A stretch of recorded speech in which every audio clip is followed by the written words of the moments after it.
সম্প্রতি চার্লি কার্কের হত্যাকাণ্ড সমর্থন করে সামাজিক যোগাযোগ মাধ্যমে পোস্ট দিয়েছিলেন যুক্তরাষ্ট্রের সিরাকিউজ বিশ্ববিদ্যালয়ের দুজন অধ্যাপক।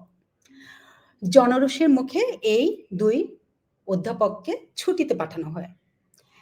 তাদের একজন হলেন অধ্যাপক ফারহানা সুলতানা। তিনি বাংলাদেশ আমেরিকান অ্যালায়েন্স নামে একটি সংগঠনের সদস্য, যিনি ডক্টর মোহাম্মদ ইউনূসের পক্ষে আন্তর্জাতিক অঙ্গনে প্রচারণা চালিয়ে আসছিলেন সেই 2024-এর অগাস্টের প্রথম থেকেই।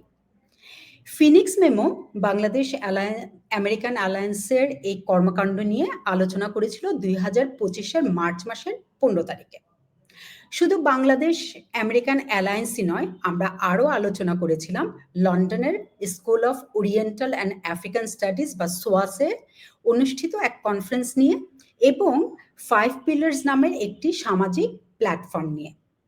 এই সংস্থাগুলো এবং এই সংস্থার সাথে যুক্ত বিভিন্ন সদস্য ও ব্যক্তিবর্গ ইউনুসকে সমর্থন দিতে গিয়ে শুধু যে দেশের সে সময়কার সহিংস পরিস্থিতি নিয়ে নীরব ছিলেন তাই নয়, ওনাদের অনেকেই এদেশের মুক্তিযুদ্ধের ইতিহাসকে পুনর্লিখনও করতে চেয়েছিলেন, সোচ্চার হয়েছিলেন। তাদের এই প্রচারণা এখনো কিন্তু চলছে। চলুন শোনা যাক সে সময় আমরা এই 3টি সংস্থা বা প্ল্যাটফর্ম নিয়ে কি আলোচনা করেছিলাম। এই যে বাংলাদেশকে নিয়ে বিভিন্ন আন্তর্জাতিক মহলের বা ব্যক্তির বা কূটনৈতিকদের এই যে হস্তক্ষেপ, এটা কিন্তু নতুন না, তাই না? এটা আমরা সেই 71 থেকেই দেখেছি। আমরা, রানা তুমি বললে যে আমরা যুদ্ধ অপরাধের বিচারের সময় দেখেছি, এখনো কিন্তু দেখছি 2014 সালে দেশটাকে অস্থিতিশীল করবে, উগ্রবাদের জন্ম দিবে, এটাই ওদের লাভ। হ্যাঁ, বিভিন্নভাবে লাভ। কিন্তু সমস্যা তো লাগে ঘরের শত্রু বিভীষণকে নিয়ে, তাই না? এই যে বিদেশে বসবাসকারী আমাদের এক শ্রেণীর বুদ্ধিজীবী, এদের অবস্থান, এদের কার্যক্রম, এগুলো কিন্তু থেমে নেই। এগুলো 71-ও থেমেছিল না। এরা 71-এও এই দেশের বিরুদ্ধে গিয়ে কাজ করেছে, এই দেশকে স্বীকৃতি দিতে বাধা দিয়েছে ইন্টারন্যাশনালি, এবং মানে তাদের ছানাপুনারা তো বেঁচে আছে নাকি, এবং তাদের মতাদর্শও তো আছে। হ্যাঁ, এই মতাদর্শ মরে যায়নি। তো 71 থেকে কিন্তু এটা এখনো চলছে, তারা কিন্তু এখনো সোচ্চার। এটা আমাদের খুব ভালো করে মাথায় রাখতে হবে, তারা এখনো সোচ্চার। এখন 2024-ও কিন্তু আমরা এটার ব্যতিক্রম দেখিনি। এরা কি করছে, এই বিভীষণরা প্রতিনিয়ত ছাত্র জনতার এই অভ্যুত্থানকে, এই ষড়যন্ত্রকে এবং ইউনূসের অবৈধ সরকারকে দুনিয়াব্যাপী স্বীকৃতি দেওয়ার জন্য কাজ করে যাচ্ছে। আন্তর্জাতিক এই যে মহলগুলো এবং এই যে কূটনৈতিক ব্যক্তিবর্গকে ঘি ঢেলে যাচ্ছে, মদত দিয়ে যাচ্ছে।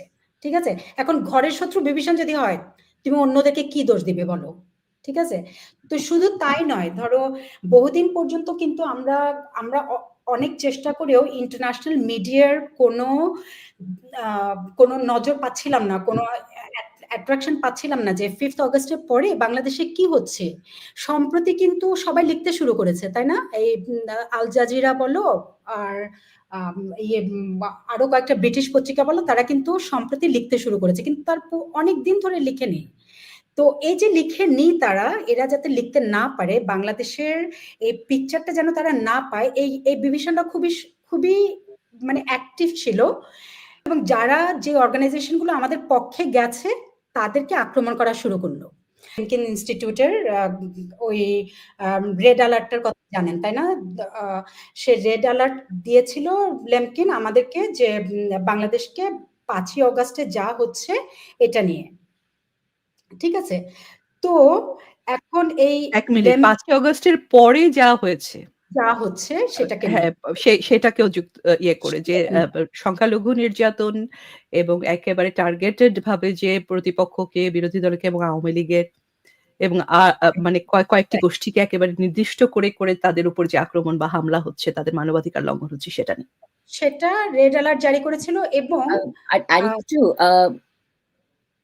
রাবেয়া আপা এবং নরিন আপু, তারা বোধহয় লেমকিন বলেছিল যে বাংলাদেশে 5ই অগস্টের পরে গণহত্যার আর্লি সাইন্স গুলো দেখা যাচ্ছে। হ্যাঁ, এটা গণহত্যার জেনোসাইডের রেড অ্যালার্ট জারি করেছিল তারা। বলছিলাম যে 71 থেকে এরা আছে। হ্যাঁ, 71কে তারা স্বীকৃতি দেয়নি, তারা মুছে ফেলতে চেয়েছে, তারা এখনো সোচ্চার। তো এখন এটার একটা ঘটনা ঘটে গেল এই গত 10ই অক্টোবর 2024 সালে বিলাতের সোয়াস ইউনিভার্সিটিতে একটি কনফারেন্স আয়োজন করা হয়েছিল। হ্যাঁ, সেই কনফারেন্সের টাইটেল ছিল জুলাই 2024-এ বাংলাদেশের অভ্যুত্থান, কারণ ও সম্ভাবনা।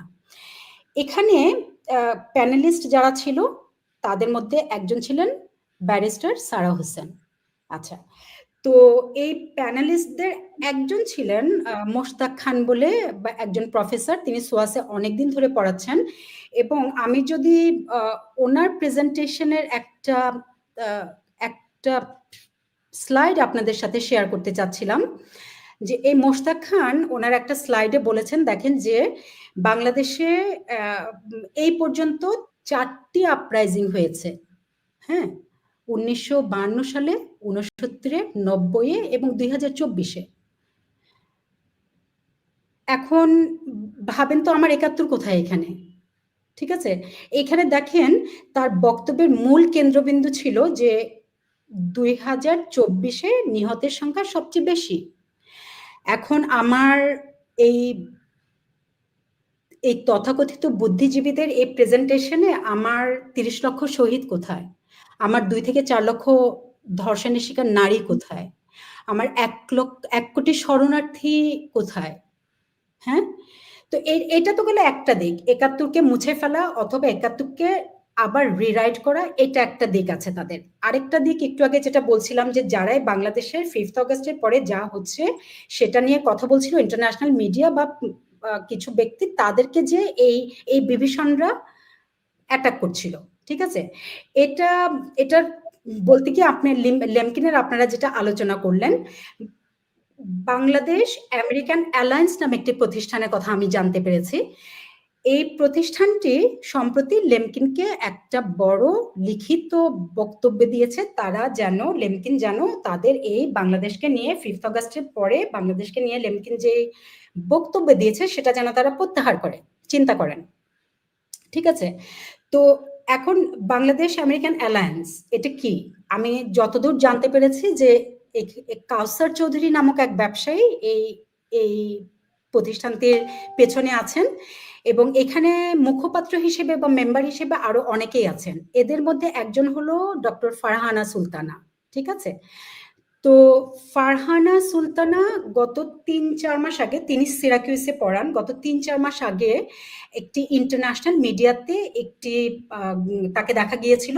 তিনি খুব সুন্দর করে ইউনূসের সরকার কত ভালো এবং গত 15 বছর আমরা কি নরকে ছিলাম সেটা বলে যাচ্ছেন। খুব ইন্টারেস্টিং হলো, সেখানে ব্যারিস্টার সারা হোসেনও ছিলেন, ওনার বক্তব্যটাও একই ধরনের ছিল। তখন যে অনেক কিছু ঘটে যাচ্ছে সেটা কোনো কিছুই ওনারা বললেন না। এই যে বাংলাদেশ আমেরিকান অ্যালায়েন্স, এটার সাথে রানা তুমি যার কথা বললে, আমরা তাকে বলি ড্যানি বয় বা জনি বয়। ড্যানি বয় খুব ইনভলভ। ঠিক আছে, আচ্ছা, আরেকজন ইনভলভ, আরো অনেকের মধ্যে আরেকজনের নাম বলি, সেটা হলো আমাদের জাফর সোবহান, মানে রেহমান সোবহানের ছেলে। আর কি বলবো, আর আরেকটা হলো, এখন এই যে প্রগ্রেসিভ মানুষগুলো, এই যে ফারহানা বলেন আর আমাদের জাফর সোবহানের কথা বলেন, ওনারা কি বাংলাদেশে যে একটা উগ্রবাদের উত্থান হচ্ছে এটা কি ওনারা বুঝতে চাচ্ছেন না, নাকি দেখতে পাচ্ছেন না? আমি বলবো, আমার রিসার্চের ভিত্তিতে আমি বলবো ওনারা খুবই দেখতে পাচ্ছেন, ওনারা খুবই বুঝতে পারছেন, কিন্তু ওনারা জাস্ট ওনাদের এজেন্ডা হলো ইউনূস সরকারকে অ্যাকসেপ্ট করাতে হবে, অ্যাকনলেজ করাতে হবে সারা ওয়ার্ল্ডে। অতএব 5th অগস্টের পরে যা হয়েছে সেগুলো বলা যাবে না। সেই কারণে ওনারা একেবারে চোখ বন্ধ করে আছেন, এবং কিন্তু চোখ বন্ধ করেও না, ওনাদের যে সম্মতি আছে, ইভেন ওনাদের যে সংশ্লিষ্টতা আছে, সেটা কিভাবে বুঝলাম? দিলি হোসেনের নাম তো আপনারা অনেকেই শুনেছেন। হ্যাঁ, ডিলি হোসেন হলো তিনি হলেন ইউকে বেসড একজন ভদ্রলোক। তো ওনার 5 পিলার্স বলে মনে হয় একটা সোশ্যাল প্ল্যাটফর্ম আছে। হ্যাঁ, তো এই ডিলি হোসেন সম্প্রতি ঢাকায় এসেছিলেন। ডিলি হোসেন সম্প্রতি ঢাকায় আসার পরে কার কার সাথে দেখা করেছিলেন বলেন? আমাদের সচিব, আমাদের সচিব মানে প্রেস সচিব শফিকুল আলম, জামায়াতের আমিরের সাথে দেখা করেছিলেন, সকল সমন্বয়কদের সাথে দেখা করেছিলেন এবং দেখা করেছিলেন জাফর সোবহানের সাথে। ছবি দিয়ে এটা জাফর সোবহান আপলোড করেছেন অথবা কেউ একজন আপলোড করেছেন। এখন ডিলি হোসেন এখানে কেন ইম্পর্টেন্ট, আমি কি বলতে চাচ্ছি? এই ডিলি হোসেনের সাথে মনে করা হয় যে হিজবুতের একটা কানেকশন আছে, যদিও তিনি এটা সবসময় অস্বীকার করেন, কিন্তু ডিলি হোসেন ওনার এই 5 পিলার্স এর এই প্ল্যাটফর্মে ইউকের হিজবুতের যে নেতা, যে ব্যান্ড নেতা আছেন, তাকে প্রায় নিয়ে আসেন সেখানে বসে এই ডিলি হোসেন এবং এই ইউকের নেতার নাম হলো নামটা একটু আপনাদেরকে দেখে বলছি, আপনারা পরে কানেক্ট করে নিতে পারবেন। ওনার নাম হলো ডক্টর আব্দুল ওয়াহেদ চৌধুরী, আব্দুল ওয়াহেদ। হ্যাঁ, উনি কিন্তু ইউকেতে উনি কিন্তু নিষিদ্ধ, কিন্তু ডিলি হোসেন ওনাকে নিয়ে আসেন, ওনার সাথে ওনারা দুজন বসে শরিয়া ল নিয়ে আলোচনা করেন এবং শরিয়া লর আন্ডারে পৃথিবীটা কেমন হবে দেখতে, এক একটা দেশের শাসন ব্যবস্থা কেমন হবে দেখতে, সেগুলো নিয়ে ওনারা আলোচনা করেন। এবং ডিলি হোসেন ওয়ান্স ইন আ ওয়াইল এই ভদ্রলোককে, এই যে ডক্টর আব্দুল ওয়াহেদকে ব্লাড ব্রাদার বা রক্তের সম্পর্কিত ভাই বলেন। ঠিক আছে, এখন আপনি এখন দেখেন ব্যারিস্টার সারা হোসেন, উনি কি সোয়াসে মোশতাকের ওই স্লাইডকে উনি প্রতিবাদ করেছিলেন? উনি প্রতিবাদ করেননি। জাফর সোবহান, ওনার সাথে কাদের কানেকশন? এখন আপনারা যদি কোনো একটা স্ট্রিং টানতে চান, টানতে পারেন, দেখতে পারেন। আমি কিছু বলতে চাচ্ছি না, কিন্তু আমি যেটা শুধু আপনাদেরকে বলতে চাচ্ছি যে আমি গত কয়েক মাস ধরে তো এই ভদ্রমহিলাদেরকে ফলো করছি। আপনারা শুনে খুবই অবাক হবেন যে এই যে আসিয়া মেয়েটা মারা গেল, এই যে ধর্ষণ বিরোধী আন্দোলন হচ্ছে, এদের কেউ কোনো সোশ্যাল মিডিয়াতে কোনো পোস্ট দেয়নি, কোনো রকমের স্ট্যান্ড নেয়নি। বাংলাদেশ আমেরিকান অ্যালায়েন্স তারা এতদিন ধরে যেটা হচ্ছে সেটার কিছু বলেনি, আসিয়াকে নিয়ে তারা কোনো প্রতিবাদ জানায়নি। অনুষ্ঠানের শুরু থেকে যাদের কথা বলছিলাম, ভলকার টার্ক, জন ড্যানিলোভিচ, জনি বয়, আমাদের তারা কিন্তু এই যে তারা যখন বাংলাদেশে ছিলেন তখনই কিন্তু ধর্ষণ বিরোধী আন্দোলনটা চলছিল। তখনও আসিয়া আহত ছিল, মারা যাবার পর্যায়ে, বাচ্চাটা প্রায় মারা যাচ্ছে, তখন আমরা জানি একটা লোকও তারা যে এত কিছু করলো, তারা এত তারা রোহিঙ্গা শরণার্থীর সাথে ওনারা ইফতার করেছেন, খুব ভালো।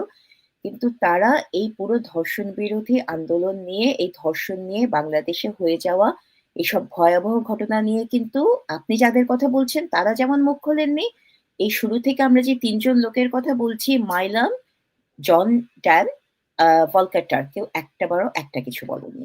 আরেকটা কথা আমি এখানে যুক্ত করি, সেটা হচ্ছে দেখো ইউনূস সরকারের ভূমিকা। যখন জাতিসংঘের মহাসচিব বাংলাদেশে, তখন কিন্তু তারা একটা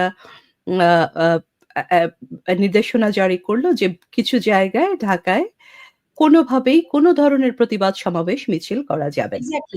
খুব স্পষ্টতই যে এই যে দেশে অরাজক পরিস্থিতি, আইন শৃঙ্খলার অভাব এবং নারীর প্রতি যে সহিংসতা ভয়াবহ মাত্রায় ধারণ করেছে, সেটা নিয়ে কোনো শব্দ, কোনো ধরনের প্রতিবাদ যেন কোনো জায়গায় উচ্চারিত না হয়, সেকেবারে মুখ চেপে ধরা যেটাকে বলে।